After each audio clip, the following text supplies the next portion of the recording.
بسم اللہ الرحمن الرحیم۔ السلام علیکم، میں ساجد حسین ہوں اور آپ میرا ویلاگ دیکھ رہے ہیں۔ بالآخر 8 فروری آن پہنچا۔ آج 6، کل 7 اور پرسوں 8 فروری کا دن ایک ریفرینڈم کا دن ہے۔ یہ عام الیکشن نہیں ہے، یہ فیصلہ کر دے گا کہ ہم نے غلام رہنا ہے یا ہم آزاد ہوں گے، کیونکہ جس طرح کے حالات ان 2-2.5 سالوں میں ہوئے ہیں، جس طرح کے معاملات ان 2-2.5 سالوں میں ہوئے ہیں، اس سے ہم سب لوگ نکلنا چاہتے ہیں اور اللہ تعالیٰ خیر و عافیت سے رکھے، یہ دن خیر و عافیت سے نکل جائے، یہی دعا ہے۔ آج ہم ڈسکس کرنا چاہتے ہیں نواز شریف کی پولیٹکس اور عمران خان کی پولیٹکس کے اوپر۔ بہت ساری باتیں پہلے بھی ہو چکی، لیکن آج ایک دفعہ پھر ان باتوں کا احاطہ کریں گے کہ نواز شریف کیوں غیر مقبول ہیں آج کل کے دنوں میں، اور عمران خان کے پاس ایسا کیا ہوا کہ وہ مقبولیت کی معراج پر پہنچ گئے۔ سب سے پہلے دیکھتے ہیں کہ میاں صاحب نے ایک امیج بنایا ہوا تھا اپنا کہ میں دلیر ہوں، میں نے سب کا سامنا کیا ہے، ہر طاقتور جو ہے نا وہ لوگ کا بندے کا سامنا کیا ہے، مطلب کہ پاکستان کے اسٹیبلشمنٹ کا انہوں نے کہا کہ میں نے سامنا کیا، اور باتیں بھی وہ کرتے رہتے ہیں کہ مجھے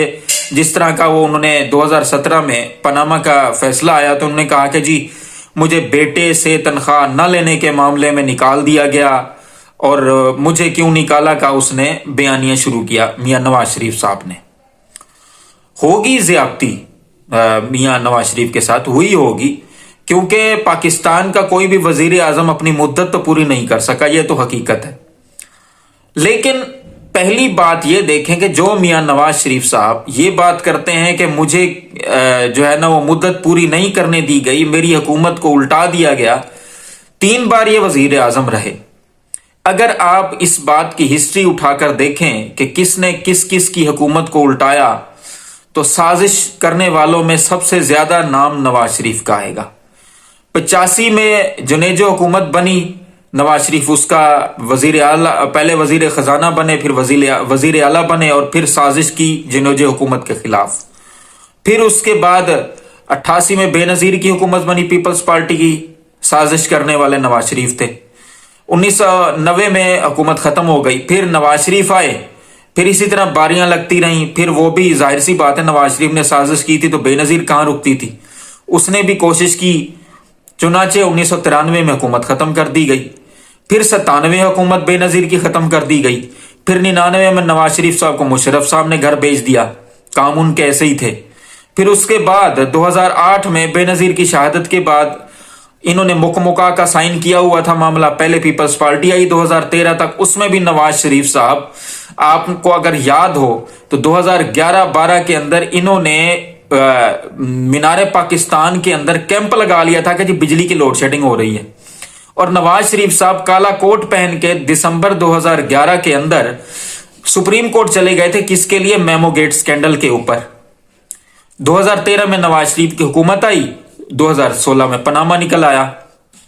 2017 جولائی 28 کو ان کو نکالا گیا، ججز نے ان کے خلاف فیصلہ دیا، اور پورے موقع دے کے فیصلہ دیا، نہ اہل قرار دیا، اور پھر جو ہے نا وہ یہ آج بھی اسی کی گردان بول رہے ہیں کہ جی 2017 میں اگر ہماری حکومت نہ نکالی جاتی جو یہ ہو جاتا، پتہ نہیں دودھ اور شہد کی نہریں بہہ جاتی ہیں اور پتہ نہیں کیا ہو جاتا۔ دوسری بات، میاں صاحب نے کوشش کی کہ ہمیں تو کہا کہ جی آپ نکلیں، اور کیونکہ ہمارے ساتھ زیادتی ہوئی ہے، یہ ہو گیا وہ ہو گیا۔ میاں صاحب عوام سے تو یہ چاہتے رہے کہ زیادتی کے خلاف نکلیں، تو خود انہی قوتوں کے ساتھ ڈیل کر کے لندن فرار ہو جاتے رہے۔ پہلے بھی چلے گئے تھے، اب بھی پھر چلے گئے، پھر اب آپ بھی ڈیل کے ساتھ رہے۔ اور دوسری طرف عمران خان ہے، عمران خان نے جو بات کی تھی کہ یہ نواز شریف، زرداری اور یہ سب لوگ چور ہیں، اور آج ہی انہی کے خلاف کھڑے ہیں، ان کی پارٹی توڑ دی گئی، ان کو جیل میں بند کر دیا گیا، ایون کہ ان کی بیوی کو سزا دے دی گئی۔ اور یہ بھی عجیب منافقت ہے کہ توشہ خانہ کیس کے اندر سزا ملی بشرا بی بی کو کہ عمران خان کی بیوی ہے، اس نے تحائف لی ہیں، اور عدت میں نکاح کے کیس میں سزا ملی کہ یہ عمران خان کی بیوی نہیں ہے۔ یہ بھی منافقت ہے۔ اور دوسری طرف ہر وہ کام عمران خان نے کیا جو وہ کہتا تھا، یعنی وہ ہر طور سے لیڈر ثابت ہوا، نواز شریف صاحب ہر طور سے ڈیلر ثابت ہوئے، ہر ممکن انہوں نے شیر کا انتخابی نشان لیا، اس نے نعرے بھی لگائے، شیر ایک واری فیر، شیر آئے گا، پتہ نہیں کیا کیا عجیب عجیب نعرے تھے۔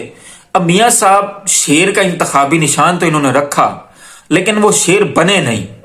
اب آپ دیکھیں کہ ہر وہ کام نواز شریف صاحب کر رہے ہیں کہ جس کام کے لیے انہوں نے مثلاً یہ کہا تھا کہ جی ووٹ کو عزت دو، اب یہ ووٹ کو عزت دو کا بیانیہ دفن کر کے بوٹ کو عزت دو کے لیے چلے گئے۔ دوسری طرف عمران خان ہے، وہ آج بھی پوری قوت اور طاقت کے ساتھ سامراجی قوتوں کا سامنا کر رہے ہیں۔ انہوں نے امریکہ کے لیے بھی، جو امریکہ نے خط بھیجا تھا سائفر کا، اس کے خلاف بھی کھڑے ہوئے، اور انہوں نے اسٹیبلشمنٹ کو بھی للکارا کہ مطلب کہ ابھی نکاح کے کیس کے بعد، جو عدت میں نکاح کا کیس آیا، بعد میں بھی ان کے ساتھ ڈیل کرنے کی کوشش کرتے رہے ہیں، اور اس سے پہلے بھی ڈیل کرنے کی کوشش کی گئی تھی لیکن عمران خان نے کوئی ڈیل نہیں کی۔ جو پاکستانی ہے، پاکستانی کا بیٹا ہے، وہ ہمیشہ پاکستان میں ہی رہنا پسند کرتا ہے اور وہ پاکستان میں ہی رہے گا۔ عمران خان کی بات کر رہا ہوں، جبکہ نواز شریف صاحب آج اگر اقتدار مل گیا تو پاکستان کے وزیر اعظم بن جائیں گے، اگر اقتدار نہ ملا تو پھر دوبارہ لندن فرار ہو جائیں گے اپنے بھائی کو بھی ساتھ لے کے۔ بھائی کا انٹرویو ہوا، بھائی نے بھی ہر وہ بات کی جو گول مول کرنے والی تھی، جھوٹ بولا، منافقت دکھائی، سب کچھ کیا۔ میاں صاحب کو ایک اور چیز نے بھی تباہ کیا، آخر میں اس بار بھی بات کرتے ہیں کہ جو پی ٹی آئی کے اوپر ظلم ہوا، خواتین کے اوپر، بچوں کے اوپر، بوڑھوں کے اوپر، وہ بھی میاں صاحب کو ڈیمیج کر رہا ہے اور آئندہ بھی ڈیمیج کرے گا۔ کوئی ایسا کام میاں صاحب نے نہیں کیا جس وجہ سے یہ لیڈر بنے، ہر وہ کام کیا جس کی وجہ سے یہ ڈیلر بنے۔ ڈیلر ثابت ہوئے میاں صاحب اور لیڈر ثابت ہوا عمران خان۔ بہرحال 8 فروری کے دن آپ نے یہ فیصلہ کرنا ہے کہ ہم نے کس کے ساتھ ہونا ہے۔ تمام دیکھنے سننے والوں کو اللہ آسانیاں دے اور آسانیاں تقسیم کرنے کی توفیق بھی دے۔ ان مشکل حالات میں اس ملک کو ہم نے بڑی قربانیوں کے بعد حاصل کیا، چنانچہ اس ملک کے لیے آپ دعا کریں اور اپنے آس پاس دوستوں رشتہ داروں کا بھی خیال رکھیں، اپنے فلسطینی بھائیوں کے لیے بھی دعا کریں، کیونکہ نواز شریف صاحب نے تو ان کے لیے کوئی بھی آواز نہیں اٹھائی، جو اپنے آپ کو قوم کا مسیحا کہتے ہیں، جبکہ عمران خان نے اٹھائی۔ اور اپنے اس چینل کا بھی خیال رکھیں۔ آپ کا بہت بہت شکریہ۔